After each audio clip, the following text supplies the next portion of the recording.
अस्सलाम वालेकुम। Property wise के प्लेटफॉर्म से मेरा नाम है सदाम राना और जैसा कि हमारी कमिटमेंट थी कि हम हर उस रियल एस्टेट इन्वेस्टर की या परचेज़र की, बायर की, सेलर की आवाज़ बनेंगे जो पाकिस्तान की रियल एस्टेट के अंदर किसी ना किसी हद तक इन्वेस्टमेंट कर चुका है।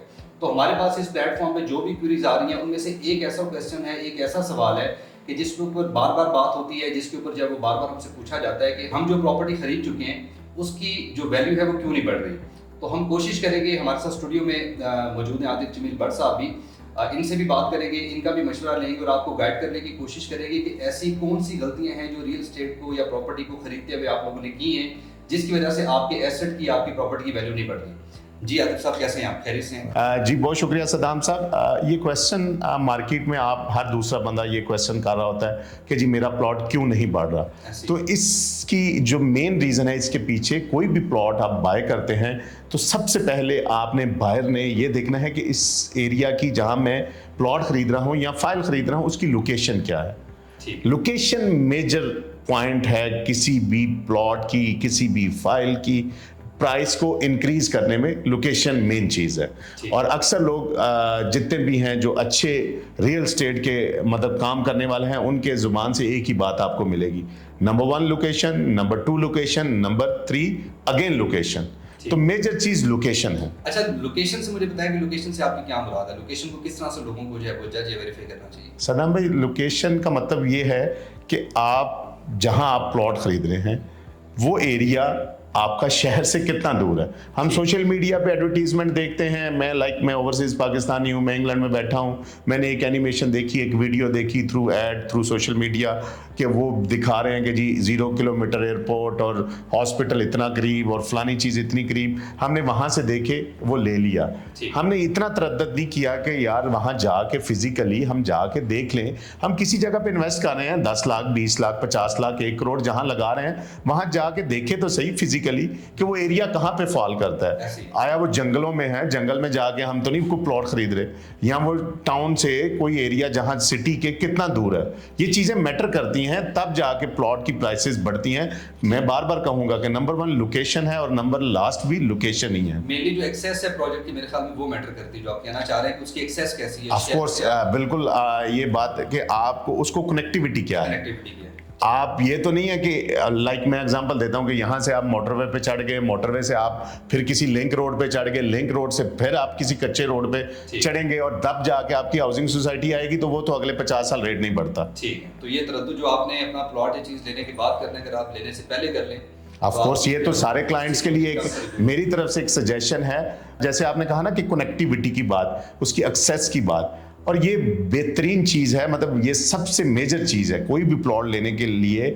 आप ये देखें कि आप वहाँ से कनेक्ट कैसे हो रहे हैं। ठीक है। प्लॉट का डजंट मीन कि आपने प्लॉट लिया और आपका रेट बढ़ गया तो बस ये एनफ है।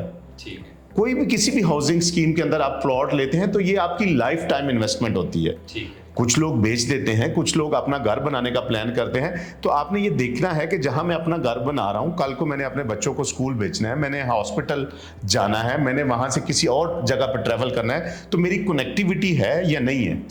आपकी कनेक्टिविटी होगी तो प्लॉट आपका ऑटोमेटिक बढ़ जाएगा। इसमें कोई दो राय नहीं है कि आपकी किसी भी हाउसिंग स्कीम के अंदर जहां आप प्लॉट ले रहे हैं उसकी कनेक्टिविटी अगर हो, उसकी जीटी रोड से हो, उसकी मोटरवे से हो, एक्सेस इजी हो, तो ऑफ कोर्स उसका रेट बढ़ेगा। बाकी मार्केट में ऊपर नीचे होता रहता है, कभी रेट डाउन हो जाता है, कभी ऊपर हो जाता है, लेकिन अगर आपकी लोकेशन, आपकी कनेक्टिविटी, आपका बाकी जितने भी उस एरिया की सराउंडिंग की आबादियां हैं, अगर ये ठीक है तो आपका रेट अंडरस्टूड बढ़ेगा। अच्छा, बताने की हद तक तो बहुत सारे लोग ये बताते हैं, रियल एस्टेट कंसल्टेंट ये बताते हैं कि जी ये लोकेशन है, लोकेशन बहुत अच्छी है। तो मेरे ख्याल में आप उनसे सुनने के बाद एक दफ़ा खुद ट्रैवल करें, खुद उसको जाके देखें, फिजिकली विजिट करें, आपको मेरे ख्याल में अपने सवालों के जवाब जो है वो खुद ही मिलने हैं। ऐसा ही है। अच्छा, लोकेशन के अलावा दूसरा कौन सा ऐसा फैक्टर है जो आपको देखना चाहिए? लोकेशन के बाद सबसे मेजर फैक्टर है डेवलपर। किसी भी हाउसिंग स्कीम का, किसी भी हाई राइज बिल्डिंग का, उसका बनाने वाला कौन है। बनाने वाले से मेरी मुराद है कि उस कंपनी, जो भी कंपनी उसको बिल्ड कर रही है या उस स्कीम को बना रही है, उसकी कोई क्रेडिबिलिटी है, इससे पहले उसने कभी कोई हाउसिंग प्रोजेक्ट डिलीवर किया है या कोई हाई राइज बिल्डिंग या कमर्शियल बिल्डिंग उसने बना के डिलीवर की हुई है? ये दूसरा बड़ा फैक्टर है किसी भी स्कीम का, किसी भी हाई राइज का, किसी भी कमर्शियल का, उसकी प्राइस इंक्रीज होने में ये मेजर फैक्टर है उसका डेवलपर, कि उसकी क्या क्रेडिबिलिटी है, उसका क्या एक्सपीरियंस है। मैं एक छोटी सी एग्जांपल आपको दे देता हूँ। आप कभी भी अपने बच्चे को या खुद को कभी भी उस डॉक्टर के पास लेके नहीं जाएंगे जिसका कोई एक्सपीरियंस ना हो। आप पहले चेक करते हैं कि यार इसकी कौन सी डिग्री है, इसने कहाँ कहाँ प्रैक्टिस की है, इसका क्या एक्सपीरियंस है, तो तब आप उसके पास एज ए पेशेंट जाते हैं। यहाँ तो आप इन्वेस्टमेंट कर रहे हैं, यहाँ पैसों का मामला है। बिल्कुल जिस तरह जिंदगी का जरूरी मामला है, जिंदगी को आप अपनी सेहत के लिए कॉन्शियस होते हैं, सेम यही आपकी लाइफ की इन्वेस्टमेंट है। तो आप क्यों नहीं तरद्दत करते कि चेक करें कि यार इन जो जिस डेवलपर का मैं प्लॉट खरीद रहा हूँ इसकी क्रेडिबिलिटी क्या है। बिल्कुल ठीक है। अच्छा, लोगों की नॉर्मली ये ख्वाहिश तो होती है कि एक बंदे के पास प्लॉट है, दूसरे के पास प्रॉपर्टी है, तो मुझे भी जो है वो किसी न किसी तरह उस चीज़ को खरीदना है, बाई करना है। अगर लोग ये वाली जो आतिफ साहब बता रहे हैं, ये वाली वेरिफिकेशन है, ये वाले चेक अगर वो पहले कर लेते हैं तो उनको जो है वो फिर एंड पे खराब नहीं होना पड़ता है। अरे सर, कुछ चीज़ें और भी बताएं, कुछ और भी मशवरा दें कि इसके अलावा और कौन से ऐसे फैक्टर हैं कि जिन ताकि कोई ऐसा कोई चीज़ बच ना जाए। जिस बंदे ने अपनी इन्वेस्टमेंट की है वो खुद अपनी असेसमेंट करे, इन क्वेश्चंस के आंसर सुने, उसको पता चल जाए कि मेरी मिस्टेक कहाँ। अच्छा सदाम साहब, एक चीज़ मैं बहुत क्लियर अपने नाजरीन को बता दूं, प्रॉपर्टी वाइज के प्लेटफॉर्म पे ये मैं गारंटी के साथ कह सकता हूं कि कोई भी प्रॉपर्टी ऐसी जिसको मैंने ये पॉइंट्स को अगर मद्देनजर रखा, ये हो ही नहीं सकता कि उसकी प्राइस बढ़े ना, ये नामुमकिन है। हाँ, को अल्लाह की तरफ से कोई आफत ना आ जाए, कोई अजाब ना आ जाए, अदरवाइज ये नामुमकिन है कि कोई ऐसी प्रॉपर्टी जिसमें आपने लोकेशन का ख्याल रखा हो, नंबर 1। नंबर 2, आपने डेवलपर को देखा हो कि इस डेवलपर की क्या क्रेडिबिलिटी है, इसने इससे पहले क्या डिलीवरी दी है। नंबर 3, जो मेजर पॉइंट है कि इसकी लीगैलिटी क्या है। किसी भी हाउसिंग सोसाइटी के अंदर मैं प्लॉट बाय कर रहा हूं या मैं किस्तों पे एक फाइल ले रहा हूं, तो मैंने मस्त देखना है कि इसकी लीगल हैसियत क्या है। आया इस सोसाइटी के पास या इस बिल्डर के पास लैंड है, इसके पास एनओसी है, जो ये क्राइटेरिया जो गवर्नमेंट ऑफ पाकिस्तान ने जो रूल्स बताए हैं, जो उनके रूल्स एंड रेगुलेशंस हैं, उसको ये फॉलो कर रहा है और इसने लीगल डिपार्टमेंट से अपनी लीगल हैसियत को क्लियर किया है, तो ये हो ही नहीं सकता।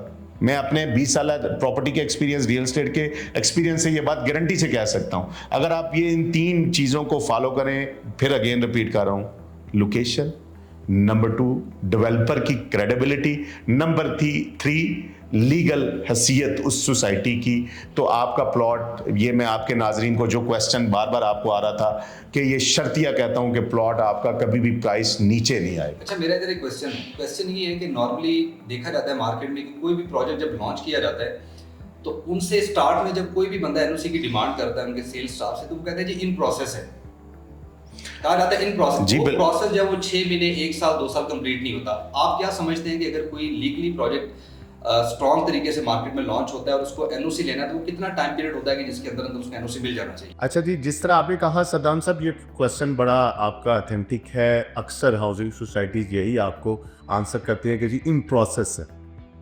मैंने आपको कहा कि आपने डेवलपर की क्रेडिबिलिटी चेक करनी है। अगर तो कोई डेवलपर जो मार्केट में ऑलरेडी प्रोजेक्ट डिलीवर कर चुका है वो ये बात कहता है कि इन प्रोसेस है, तो फिर समझ आती है। लेकिन उसके बावजूद आपने एक चीज चेक जरूर करनी है, again counter check. Land record आप उसका चेक कर सकते हैं, आजकल ऑनलाइन सिस्टम है। आप उस हाउसिंग सोसाइटी की उस एरिया भी, जिस एरिया में वो प्रोजेक्ट लॉन्च कर रहा है, आप लैंड रिकॉर्ड देख लें कि आया उसके पास लैंड होल्डिंग है। अगर तो लैंड होल्डिंग है और वो कह रहा है कि इन प्रोसेस है, देन हमारे अदारे देर सवेर करते हैं, आज नहीं, 2 महीने बाद नहीं, 3 महीने बाद, 6 महीने बाद उसको एट द एंड एनओसी मिल जाएगा। लेकिन अगर एक अदारे के पास लैंड ही नहीं या उसकी होल्डिंग ही वो है जो कि हमारे मेजॉरिटी यहाँ पे 110 कनाल पे भी एनओसी मिल जाता है, हमारे यहाँ पे 90 कनाल पे भी एनओसी मिल जाता है, पता चले कि उसमें टोटल 90 कनाल ही है और उस पे एनओसी ले रहा है, आपने लैंड होल्डिंग की देखनी। जी, थैंक यू वेरी मच।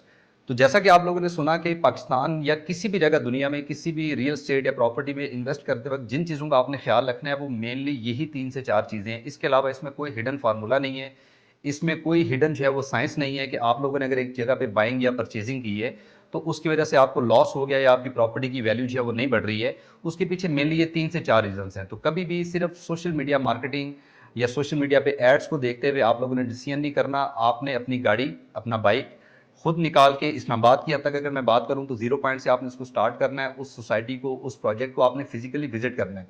तो रास्ते में जाते हुए जो चीज़ें हैं, जो रोड्स हैं, जो एरियाज़ हैं, वो आपको खुद बोल के बता देंगे कि आप जहाँ पे इन्वेस्टमेंट करने जा रहे हैं वो ठीक है कि नहीं ठीक है। दूसरे नंबर पे जो डेवलपर है, डेवलपर को आप जो है वो ऑनलाइन भी उसकी हिस्ट्री वेरीफाई कर सकते हैं, उसकी वेबसाइट्स पे जाके कर सकते हैं। फिजिकली अपने रेफरेंस को यूज़ करते हुए उनको, अगर आप ओवरसीज़ बैठे हुए हैं तो उनको भेज के आप वहाँ पे चेक कर सकते हैं कि इनकी डिलीवरी कैसी है, ऑन टाइम है, लोगों से आप फीडबैक ले सकते हैं। तीसरी जो लास्ट और इम्पोर्टेंट चीज़ है वो है लीगल वेरिफिकेशन और एनओसीज। कभी भी किसी भी हाउसिंग प्रोजेक्ट में, खास तौर पे जो नया बिल्डर नया प्रोडक्ट मार्केट में लेके आ रहा है, उसका जब तक एनओसी या उसकी जो लीगल डॉक्यूमेंटेशन है वो अगर कंप्लीट नहीं है तो कभी भी वहाँ पे अपनी इन्वेस्टमेंट ना करें। इन चीज़ों का ख्याल रखें, इंशाल्लाह आपको अपने फैसले के ऊपर पछताना नहीं पड़ेगा। नेक्स्ट प्रोग्राम में दोबारा मुलाकात होगी। अपना ख्याल रखिएगा। Thank you very much.